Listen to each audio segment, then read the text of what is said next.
રાજપાડી ગ્રામ વિસ્તારના નાગરિકો દ્વારા પહેલગામમાં જે ભારતીય નાગરિકોની જે ધર્મ આધારિત હત્યા થઈ છે તેના માટે શ્રદ્ધાંજલિ પ્રોગ્રામ અહીંયા આગળ આયોજન કરવામાં આવ્યું હતું અને મોટી સંખ્યામાં રાજપાડી વિસ્તારના ગ્રામજનો નાગરિકજનોએ ભાગ લઈ અને શ્રદ્ધાંજલિ અર્પિત કરી છે।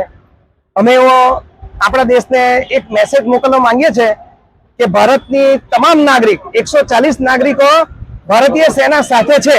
140 કરોડ નાગરિકો ભારતીય સેના સાથે છે અને જે જવાબ આપવો હોય તે આપે ભારતીય સેના। કડકમાં કડક જવાબ પાકિસ્તાનને મળવો જોઈએ, જેથી કરીને વારાફરતી ઉપરા છાપરી વર્ષે 2 મહિને 4 મહિને જે હત્યાકાંડ થાય છે તે હત્યાકાંડ બંધ થવો જોઈએ।